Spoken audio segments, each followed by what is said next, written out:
Hello there, it's Gabby here for you, and welcome to this week's podcast from Confidence After Cancer. This week I've got a really interesting guest for you, a wonderful lady that I've met called Susan Stewart, and she's written this book.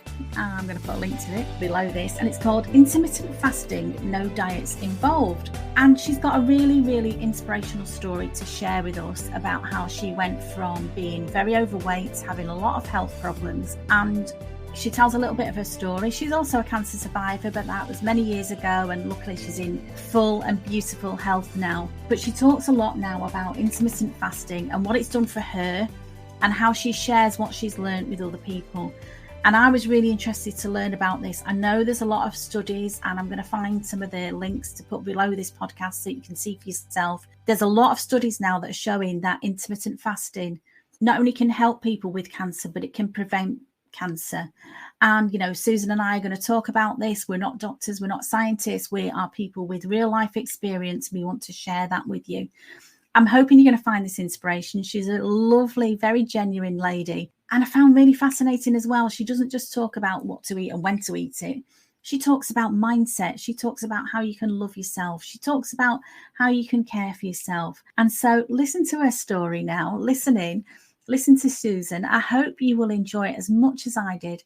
Susan's a very special lady. I'm so glad to have her on my podcast. And if you listen to the end of the podcast, she does various programs.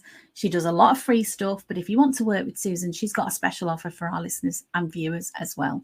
So listen in and let's meet Susan. Okay, so welcome, Susan. It's so nice to see you on the Confidence After Cancer podcast. Oh, it's so good to be here, Gabby. I'm so delighted to be here today. Me too. So in the introduction, I've told our listeners and our viewers a little bit about your background and about your book, but I'd really like to hear it from you. Tell us about your story. How have you got into intermittent fasting? It's not easy to say, is it? It's not easy to say, but actually it's really quite easy to do. So many people are absolutely terrified of it all and have the wrong idea because there's so much conflicting information out there, free Facebook groups, and it's terrifying, fast 36 hours, 72 hours. Anyway, how I got into it was I had been a serial yo-yo dieter from when I was about 37. All that had happened was I'd gone from a size 10 to a size 12. And I thought, I need to get back to size 10. I could hear my mother in my mind going, oh, yes, all the women in our family, Susan, they're great until they're 40. And then we all put on weight. Look at me, look at your aunties. And I thought, right, I'll just go to a swimming club. And I did. And I was very successful, of course. But I went back down to size 10, went back to my life, put some weight on and a little bit more, and started that hamster wheel. And in a space of 20 years, so that I was about 56, 57, I was a size 24. I wasn't well. I had arthritis, I had brain fog, I had social anxiety, I had every kind of anxiety you can imagine. My health wasn't great at all. I managed to get up. I had a boutique in the local town in Inverness. I would get up, go to work, come home and lie down on the sofa. That was all I could really do. And I couldn't walk properly. But I had been researching intermittent fasting for about 3 years. And I had friends in America who had been very successful with it. However, they all had put some kind of diet in with it, like keto, out equivalent Weight Watchers. And I am a bit of a geek, and I just like to get into the science, get to the bottom of things. So intermittent fasting, exactly how does it work? And when I researched it, and it did take me 3 years, and I found that actually you shouldn't need to put a diet in with intermittent fasting, because your body will wake up and you will start hearing it. So I decided to start on my own little intermittent fasting journey. I was determined that no diet, I was never going to go on a diet for the rest of my life at that point. And of course, I stumbled. There were things I didn't do right, with the eating window part, because I had been, one of the slimming clubs I went to was Slimming World. I can say that. And I think everyone goes to it. Yeah, done well. Yeah. Yeah, we all have. And one of the things that they do is food optimization. So you can eat as much as you like of, certain foods. So I had this in my head, well, I've got this eating window, so I can eat during my eating window, whatever I like, as much of it as I like. So that didn't quite work, but it didn't make me really ill. I just realized, no, I'm so bloated. That's not right. So after a few false starts, I did start to feel better. I did start to slowly but surely lose weight. And within about 6 months, no sign of arthritis in my body. My doctors were astounded. And within a year, so it took a year, I lost 55 pounds. And I was down to a size 12. And I felt amazing. It's more the feeling. It's for me, it is more the feeling. And anyone that I work with, anyone that I coach, it's never really, well, I want to lose so many pounds and that's it. Of course, weight loss is involved, but generally most people's why is, I want to spend time with my grandchildren and run after them and play games. I mean, that was my big thing. And build my confidence. And I had people would say, Susan, you've always been confident, but inside I wasn't. So, that was it. So that was me a year in.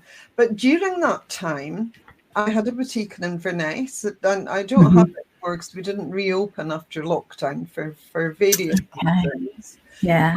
With lovely customers, and women would be coming in and out. And even before I started really losing weight, they could see a difference in me and a difference in my energies, and then the weight loss. And I ended up, having fact sheets for them and printing them out and giving them to them. And then one day I realized there was more people coming into the store for advice on intermittent fasting. And I thought, And I had a business coach at that point helping me with the business, because things had taken a bit of a downturn. Brexit was happening. People weren't, it was a designer, so people weren't spending £500 and not thinking about it. Yeah. And I told her about this and she said, Susan, that is your business. Stop giving it away. And that is how Life Begins started. Very slowly, very locally. And then lockdown happened. The boutique was closed. I went online and the rest is history. I've now worked with and helped thousands of women through, one-to-one coaching. I ran a very successful membership for quite a long time that always had about 100 members in it. I've scaled that back now and I do 4 weeks to Fabulous group program, which is lovely, and one-to-one work. And I wrote my book because I want everyone to feel like this. I want everyone to feel like this. And actually, it's quite easy. Yeah, I love that. I love the fact that you put it across in that way, that it's easy, it's simple. I'm like you, I've done all the diets, I've been to all the clubs, I've tried all the pills and potions, and I've lost weight, and then I've put it all back on, and some. And I love the title of your book where you say no diets involved. And I think the simplicity of it is what a lot of us are looking for. We know it shouldn't be this difficult, but a lot of us have been looking for this for a long time. So I've dabbled a little bit in intermittent fasting. So is it just like you just skip breakfast? Is that what it is? Well, I could say, no, that's not how it is. But, that could be part of it. And, however you decide on your eating schedule to fit in with your life, there's a certain amount of hours that you don't eat. And then this can be anything from, 15 up to 18, really. But we decide that, there's lots of factors and there's things to look out for. And I help you with that. Some women will open their eating window, we call it, when they do rise. that's when they'll open the eating window and they'll close it earlier in the day. Mainly the women that do that are mainly women that have got little children, have got toddlers, and they're getting used to that sort of eating routine. So your eating schedule is very much your own. I don't say stop your fast at 11 o'clock and start it again at 7 o'clock. It is very, very important that intermittent fasting fits into your life, not you fit into intermittent fasting. We've had enough of being told what to do. We've had enough of listening to outside signals. They don't work.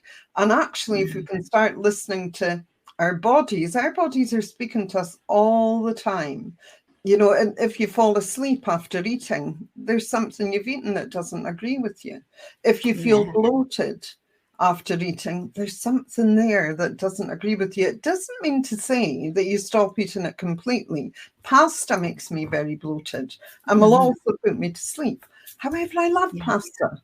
So I find the pasta that I can eat. So I will eat. There's a brand, Seeds of Change, spinach pasta doesn't make me sleepy, and very often you'll find it's the chemicals or how they dry things or sugar in the food that gives you a reaction. So, you're intelligent, your body is too, so we just start listening to that. So sometimes it's skipping breakfast. Sometimes it's not. You are the owner of your life and your own body, but there are also extra things like the hydration is so important during your fasted time, because there's lots of magic things that happen during your fast, and if you're not drinking enough water, they won't happen. So it's really interesting. And I love what you just said about listening to your body, because my husband a few years ago, he had a knee injury and he put a lot of weight on, which is not like him. And he had for years had toast for breakfast, sandwiches for lunch, and just thought that was normal. That's what everyone does. And he also thought it was really normal to have a bloated stomach and a lot of gas. And then he cut out the bread and he could not believe within a week how different he felt. And it's almost like we're conditioned, and he thought he was eating quite healthily. And I remember my granny saying to me, what was it? Breakfast like a king was the thing. You have a big breakfast that sets you up for the day. And anybody who doesn't have a breakfast, or there's something not quite right with her, she doesn't eat breakfast.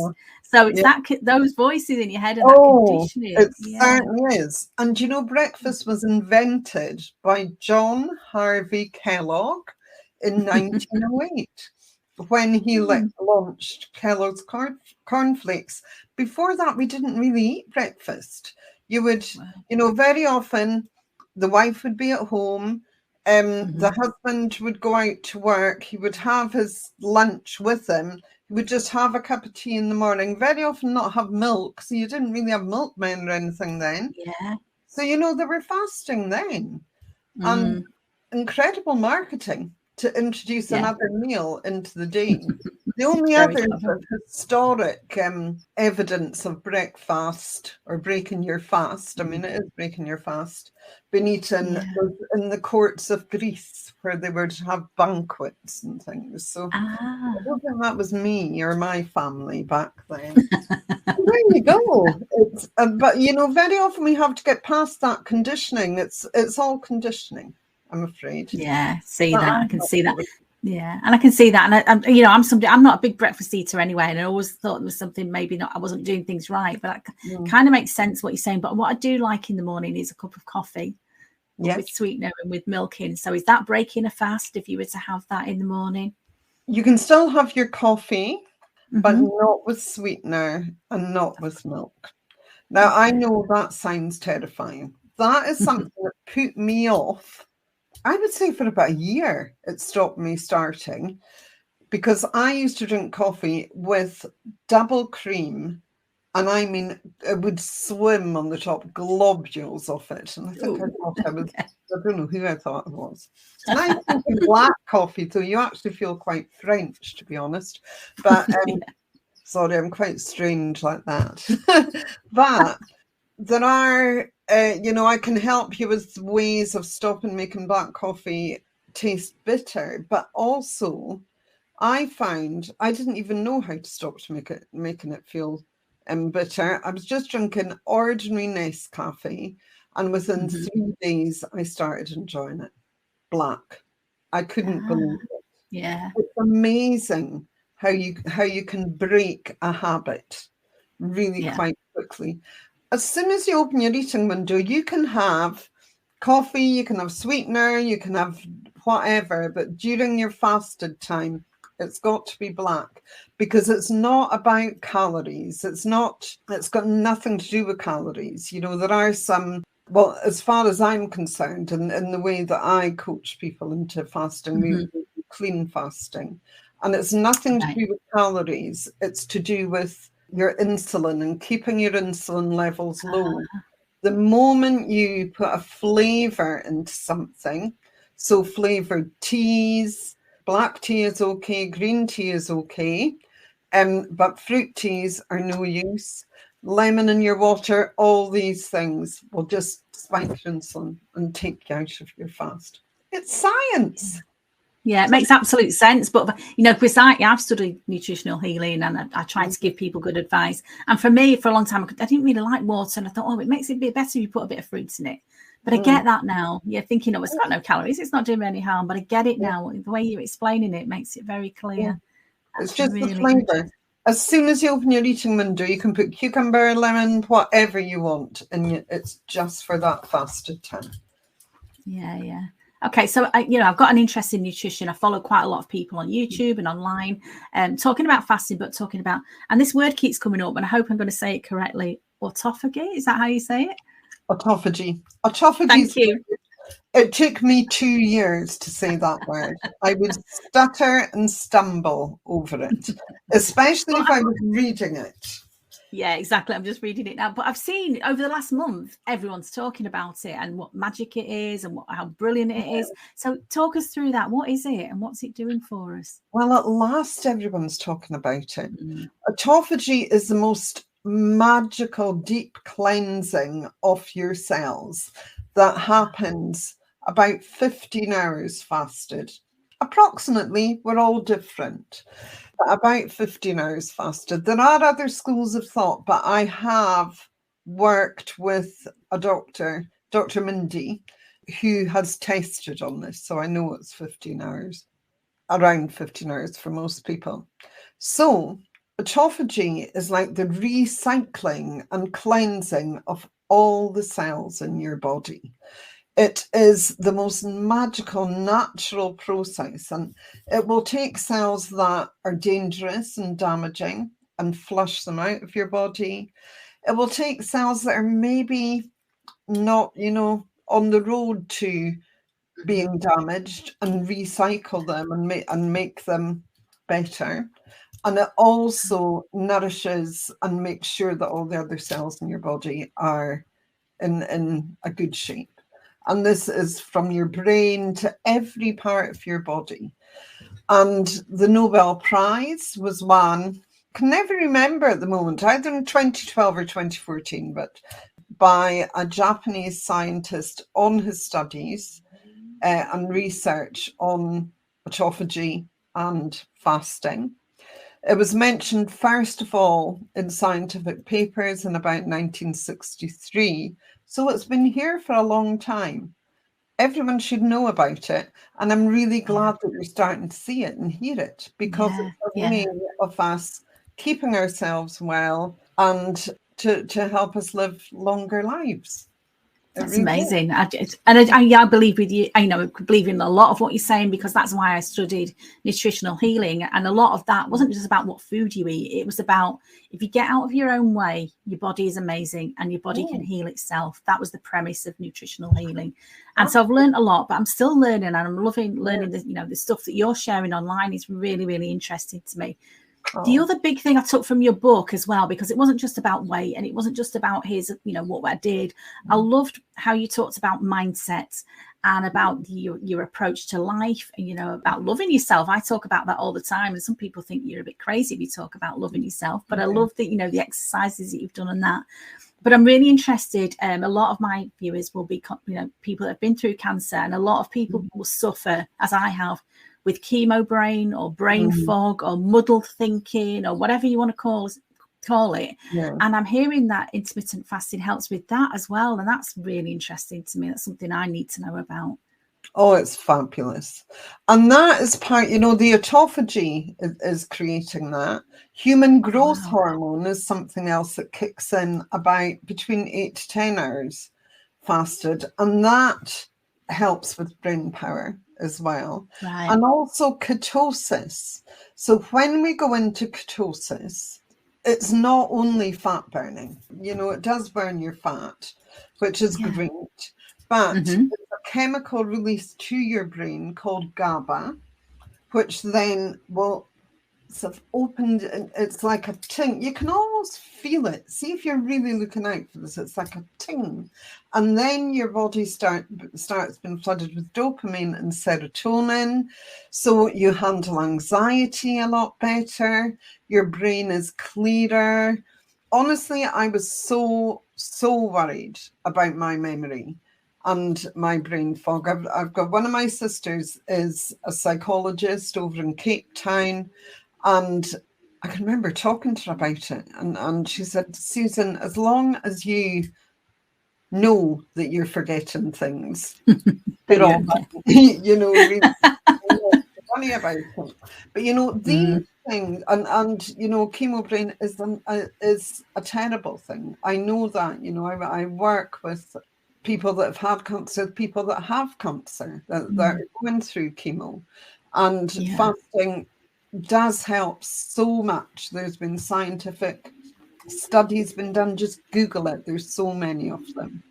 And I love that. That is one of the side effects. I myself had cancer when I was 19, very, very young, and I had ovarian cancer, which luckily they caught before it spread anywhere else. I had an ovarian fallopian tube removed. I had quite intensive treatment. I was told I would have and I had one daughter already at that point. We had children very young in my day. Well, I said me too. I did, I was told I wouldn't have any more children, and I had another 2. So there you go. Oh, there you go. I've been so well ever since. But as far as all of these things are concerned, the autophagy, the human growth hormone, the ketosis, it is doing, it's working in synergy to make our brains and minds open up. I feel better now than I did when I was in my 20s, to be honest. I was exhausted in my 20s with children and everything. I feel great now. I'll be 63 in a couple of weeks, and honestly, I've got more energy. I've got more brain power. And I feel so well, and it's all down to intermittent fasting, and I know that.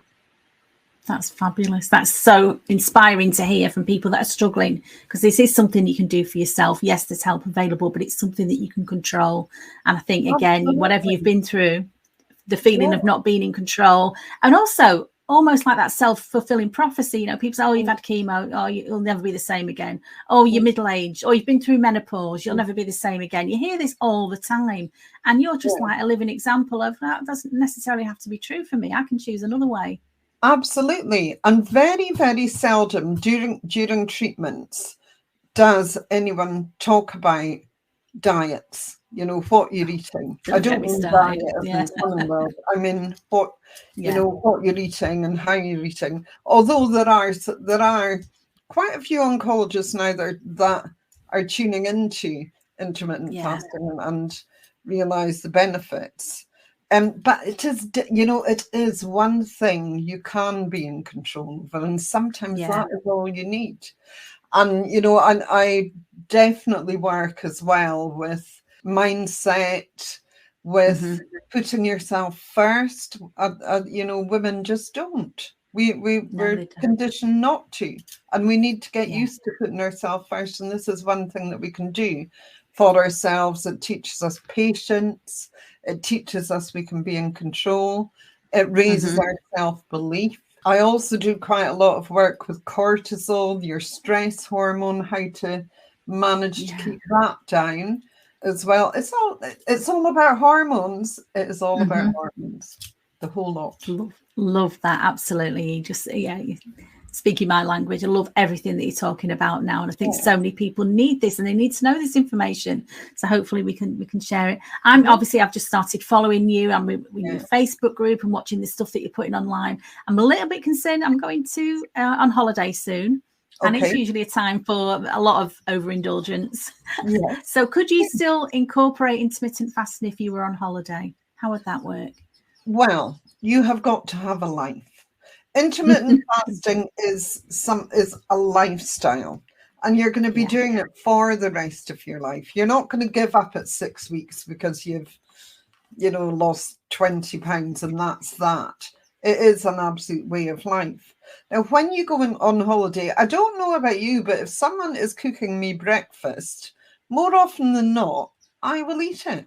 So that is absolutely fine. What I will find, though, is very often, after maybe 3 or 4 days, I'll feel my joints swelling. It's just inflammation. It won't be fat. You're not putting on lots of fat. Your body's just going, oh, she's not fasting anymore. What's happening? And when I start feeling that, I will do, and I'll do a fast that night through to the next one. I'll miss breakfast the next day, drink lots of water, and I'll feel okay again.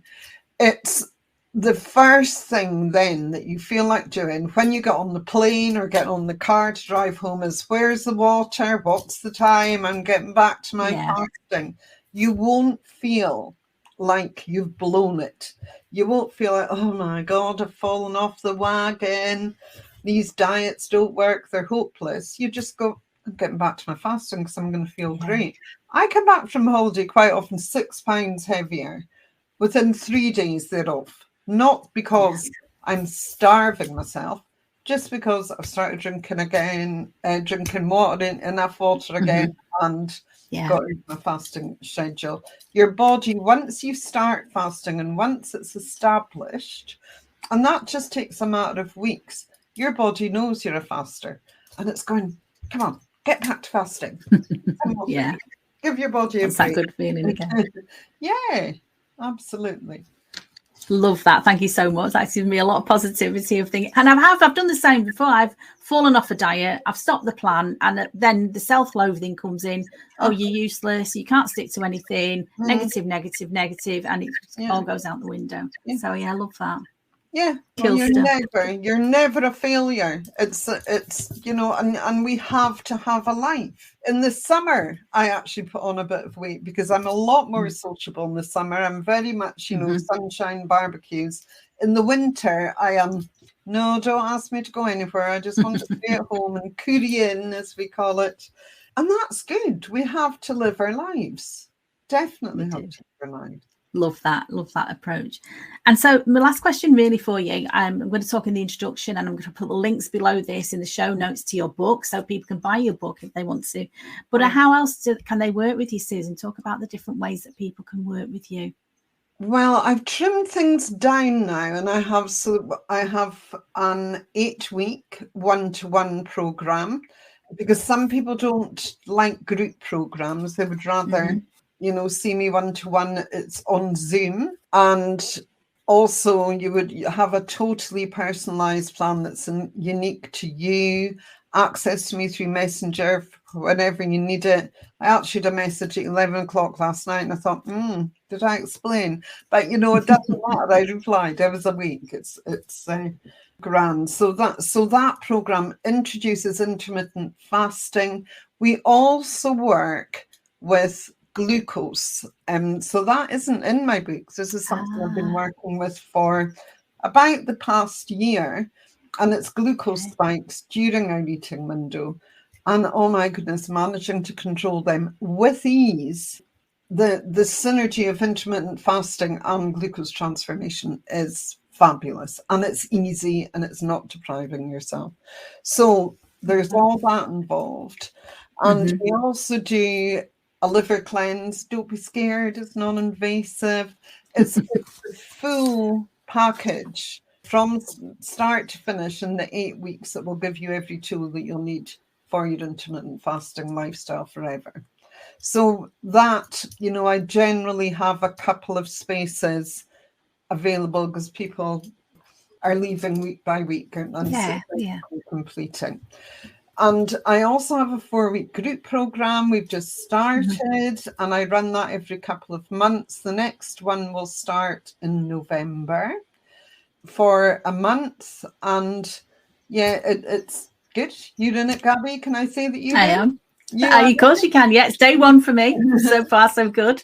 But I'm learning so much from you. Like I said, I've done every diet. I've studied nutrition, and I've still got lots to learn. And the glucose spikes, that's a new one for me as well. And I really want to learn more about that.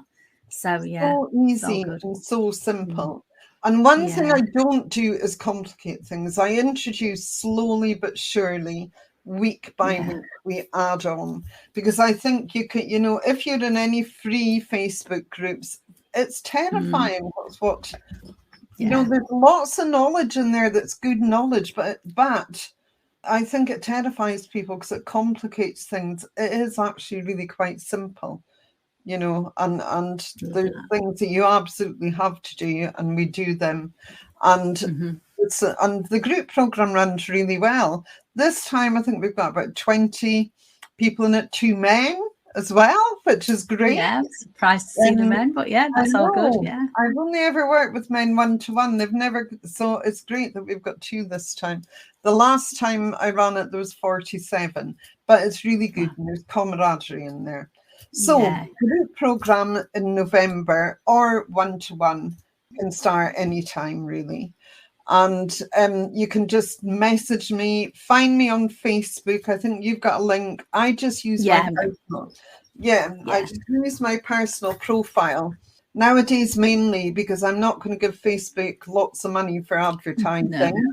That's why I can keep my prices down low.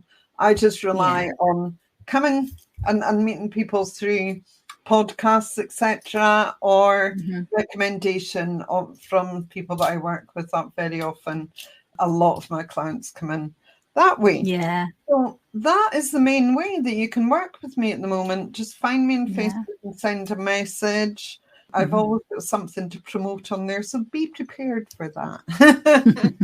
That's all good, and we'll put the links below the episode when it goes out, and that's really good, Susan. Thank you so much. It's been such an interesting talk for me. So much, like I say, there's so many layers to this. It's not just about what you eat; it's when you eat. It's getting to know your body. It's getting to know you, to trust yourself, and I think some of us have forgotten that as well. Exactly. Listen, I don't give you meal plans. I will put up a few recipes just to give you an idea, because because people are used to receiving meal plans. When you say, well, actually, this is the food group to eat, and people will look at you. So I will put recipes. I've also got my own recipe pack that I published myself a couple of years ago, and I send that out to people as well. I will have other things coming on, and I am opening a clinic in Inverness, but that's not till January. I'll be doing 1 day a week. You're a busy lady. You got a lot going on. Oxygen Works in Inverness, which will be lovely. Yes, it's good to be busy. It is good to be busy. But it's been lovely to be here, and thank you so much. And even if people just have questions, just message me. I am very open to answering any questions. That's great, Susan. Thank you so much. So for me, day 1 of my intermittent fasting journey, and I'll be posting on social media how I'm getting on, letting you know it. And Susan, if I've got any questions, problems, I'll be tapping you up as well. Thank you so much for such a great talk. You've been a great speaker, and I'll be recommending your book to everybody because I loved it. Absolutely loved your book. So thank you. Take care, my lovely, and we'll speak soon. Thank you. Thanks. Well, I hope you enjoyed that podcast as much as I did. I think Susan is a fabulous lady with an amazing story, an amazing gift to give to us all as well. I love the title of her book, Intermittent Fasting, No Diets Involved. If you're anything like me, I've been a slave to different diets over the years. I've tried them all. And yes, I had limited success, but nothing that worked long-term for keeping the weight off. But it's more than a diet that Susan was talking about. She was talking about how we can how it's in our gift for all of us to have ultimate health. And it's quite simple and quite easy to follow. I've just started her protocol. I've started it today, and I'm starting off just by upping my water intake and by sticking to a fasting window. So today I'm only eating between 12 and 8. But I can eat pretty much what I like. She's given me some top tips, but there's no rigid rules to follow. And I like that. So I will keep you posted on how that goes on. You can find her book. I'm going to put a link below. I'm also going to put a link to all her socials. And Susan did say, there's lots of free stuff that she puts on Facebook. She gives lots of information away for free. If you would like to join one of Susan's programs, I think her next one's running in November. You can message her and she'll be posting about that, so you can see how that works. If you would like Susan's one-to-one help, she will give a discount for listeners to this podcast. Just send her a message, tell her that you've heard her on the Confidence After Cancer website, or just put Gabby in the subject line and she will give you a discount. All fabulous stuff. The only thought I wanted to leave you with was, obviously, the information in this podcast is for entertainment and it's for education as well. It is not to constitute medical advice. We are not doctors. We're not trying to give medical advice. But I would just say to you, I read something once years ago and it said, your doctors should be your servants, not your masters. And that's really about taking responsibility for your own health, which is something I try to do. I do challenge things. I'm probably a nightmare for my doctors because I do challenge things. I don't follow them blindly anymore. And that's my choice. That's what makes me feel better. And I'm not saying, one sort of rule that you can follow is better than another. I'm saying make the best choices for you. And I think that's what I took away from Susan's talk today, was about learning to listen to your body, because your body is very, very clever, and sometimes we just need to get out of our own way. We need to learn relearn how to heal ourselves, because our body knows what to do, and I really don't believe that the way we're living today is the way we're meant to live. I don't believe, the processed foods that we eat. I don't believe that 1 in 2 people getting cancer is the way that it should be. There's no guarantees with any of this. What I'm saying is make the best choices for you. And that's not just about what you eat. It's about how you live your life, how you manage your stress, the people that you spend your time with, the things that you listen to online. I've talked about this before. I don't listen to the news anymore. I do not need that constant, doom and gloom. So it's all input that we can all choose. We don't have to be victims. We can choose to empower ourselves with knowledge, with education. And so I just want to leave you with that thought. I hope my podcast from Confidence After Cancer will inspire you, will educate you. You don't have to follow everything I say. I'm inviting you to listen, to think about it, and pick and choose what works for you. If it doesn't work for you, that's absolutely fine. And as always, if you want to get in touch with me regarding anything, please do. Love to hear from you. I'm always here for you. And I just like to say, have an absolutely amazing week. Thank you for listening to my podcast. Stay safe and stay sane, and we'll speak soon. Goodbye, my darling. Take care.